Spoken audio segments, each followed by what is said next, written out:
Good afternoon, everyone. This is Tasmia Binte Hossain, research intern at Bangladesh Institute of Peace and Security Studies. Today, we have a special guest with us, Ms. Ifat Anjum. Uh, Currently, she is at Department of International Relations at Bangladesh University of Professionals, BUP. Hello, ma'am. Hello. Welcome and thank you for joining us today for this important discussion on climate security Thanks so uh, much. and its implications for national and regional stability. It's a pleasure to have you here. Same here.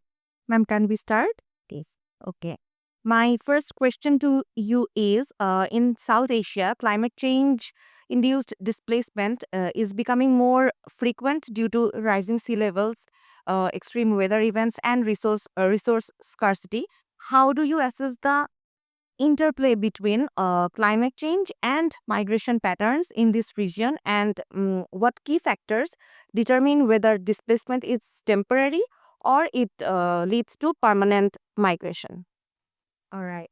First of all, the nexus between climate change and human induced migration.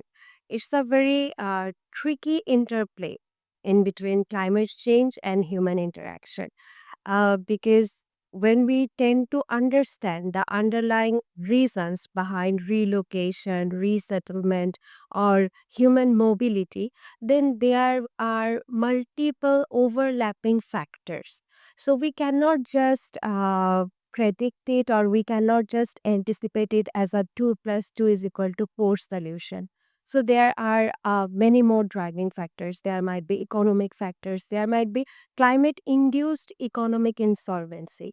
So many of the affected people, and mostly they are unaware of the fact that there is a connection and there is an interplay between climate change, climate processes, both the climate processes like sea level rise, salinity, and so on, and the climate events like storms, cyclones, and other disasters. So the connection is really tricky, but the connections is substantive and evident. We need to understand it not from only theoretical level, but from also from the level of the grounded stories of the affected people. Okay, so that's one concern. And in terms of the reasons behind their temporary or their permanent relocation or human mobility, there are multiple factors. Like in case of temporary disasters or temporary climate vulnerabilities, there are some temporary solutions like cyclone shelters or the other centers which are just established just after or just on the days or all the periods of when the disasters or when the vulnerabilities are really enduring. But in case of permanent or in case of long term vulnerabilities induced by climate, for example, river erosion or landslides, in that case, the entire household, the surroundings, the neighborhood, everything is just eaten up by the river. So, this can be driving factors in terms of people moving on temporary basis or they are relocating in terms of permanent basis. Also, there are some factors that where they are choosing to relocate, what are the community adoption strategies. If they are relocating in the center towards the center, what are the conditions in terms of the center, what are the governance system, how they are being able to assimilate in those localities. And if there are situations where they need to cross the borders in terms of cross border climate induced migration, in that case, how they are going to ensure their legal protection. So, these factors can be entitled as determinant factors in terms of defining what would be temporary or what would be permanent relocation. Okay, ma'am. As we know, climate induced migration can increase social tensions, economic challenges, and security threats, particularly in densely populated and resource constrained areas. How do you see South Asian governments and regional organizations addressing the security risks linked to large scale displacement? And are there any existing policies or frameworks that effectively can manage these challenges? Well, there are existing policies and framework at national level. All our regional counterparts have developed their subjective national level commitments. They have developed instruments. They have developed adaptation programs or adaptation policies related to climate change, related to addressing disaster management. But the problem is that we are precisely focusing on climate induced migration. So it's very tricky to actually address the problem of people, those who are being displaced due to the reasons of climate vulnerabilities, and how we are actually including them in the how we are actually being able to develop resilient programs at national levels. In case of Bangladesh, you see there are a numbers of national level developments. We have national adaptation actions, adaptations programs. We have climate change strategies. We have strategies related to addressing disasters.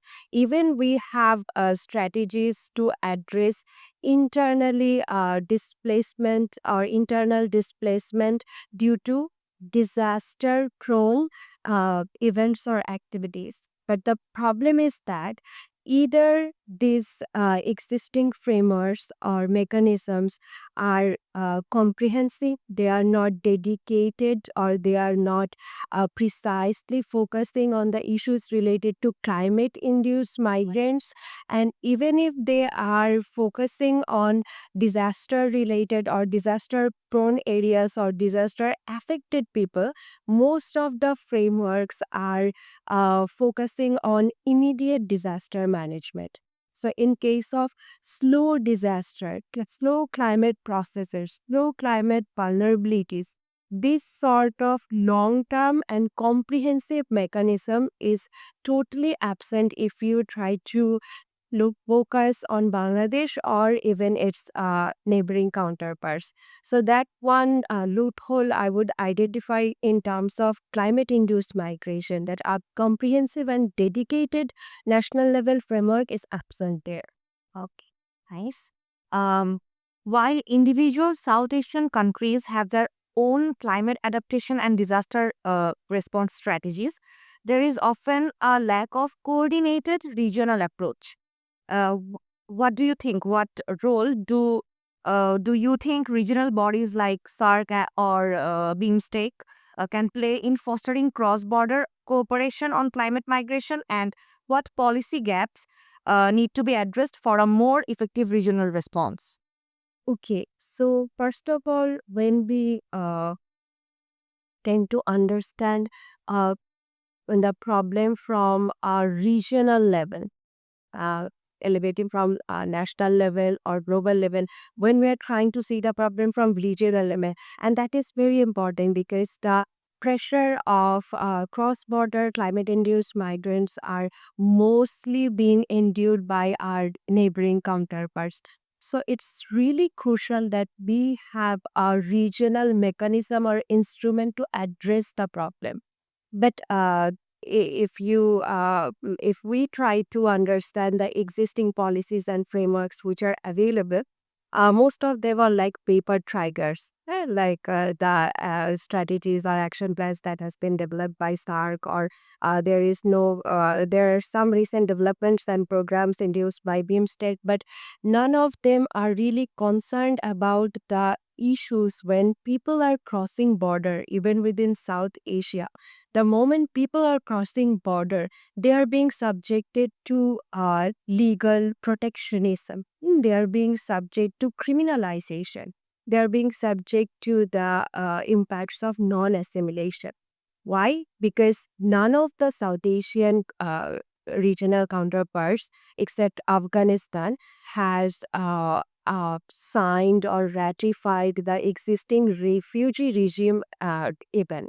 And although the existing refugee regime do not incorporate climate induced migrants, but they are not aligning with even the concept of refugees, that if numbers of persons due to several reasons, be it political or be it other reasons, if they are fleeing the persecution, and they are asking for refuge in other countries, they are simply being criminalized. And in case of climate induced migration, it's more tricky. So, addressing the problem of climate induced migrants from regional level is really very important, even if it's not possible to have a regional consensus to recognize or accredited them as refugees. There can be alternative mechanisms. Well, there can be alternative mechanisms or temporary protection mechanisms. There can be a joint development of a joint commission.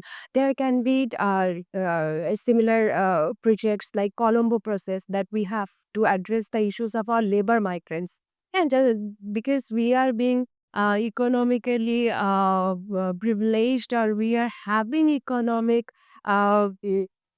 support. So we are trying to develop our strategies or our existing policies converging around that. But in case of climate induced migration, we see there are a a sense of reluctance among our regional counterparts and the existing policies and frameworks. Most of them are either what I would say, most of them are either not effective or they are more ambitious, but in terms of implementation there is no scopes for monitoring, there is no scopes for evaluation. So those are more ornamented, I would say. Okay.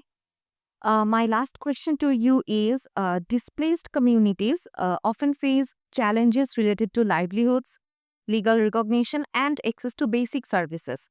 What measures should be prioritized to ensure the social and economic integration of climate migrants, particularly in urban centers where many of them can relocate? And could you share any example of successful climate resilient migration policies or community led adaptation initiatives in South Asia?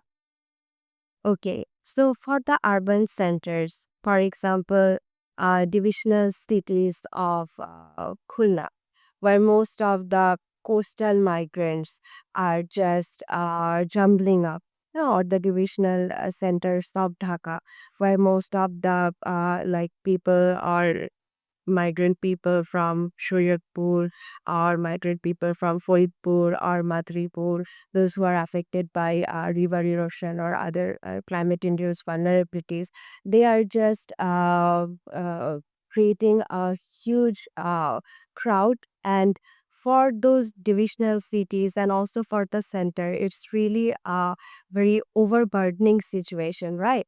So to deal with this overburdening situation, we need to have feasible adaptation mechanisms. We can have technical assistance.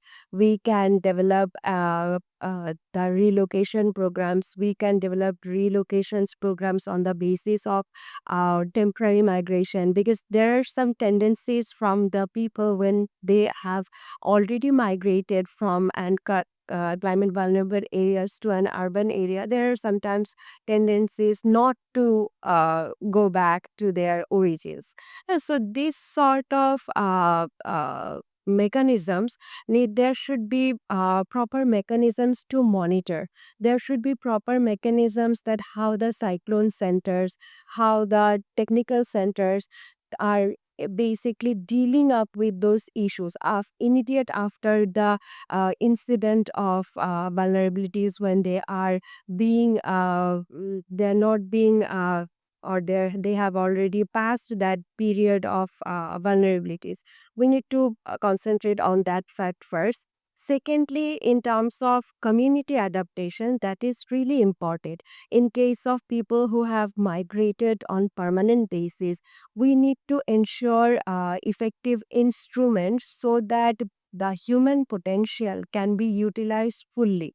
We need to ensure their employment. We need to ensure their vocational training if needed. We need to ensure their accessibility. It's very important because in most of the cases we see that they feel or they face a sense of non assimilation or a sense of non cohesion, which in result creates instability or conflicts. So in terms of adaptation, the community level approach is really important because in terms of climate induced migration, not always it's feasible or it's rational that all on a sudden all the victimized people are being relocated. So adaptation as a strategy or adaptation as an instrument needs to be incorporated in that. There are in parallel there are some strategies or there are some methods that can be appreciated in recent times, like the floating climate resilient techniques, both in urban areas and both in affected areas, like climate resilience crop system. Like the floating garden system of Bhola in Borishan area. And also we can hire ideas from Maldives adaptation system. Their safer island, and artificial island systems. Not all the mechanisms, all the strategies, and all the environmental and geological realities can be mirrored in both of the countries. But we can adapt and we can get inspired from their adaptation strategies. That how if I am to being overburdened, how best I can utilize the human potential that I'm getting, rather than I'm influencing or facilitating them to get engaged in transnational organized crime or any other issues where they can induce instabilities. Rather than we should have followed or we should mirror those successful adaptation strategies that you have mentioned, that we can have some inspiration from Bhutan, we can have some inspiration from Indian adaptation policies, strategies as well. So I think a more comprehensive and holistic approach can better create a sense of coexistence in between the source and the host countries. Okay, thank you so much, ma'am. Thanks for your time and valuable insights.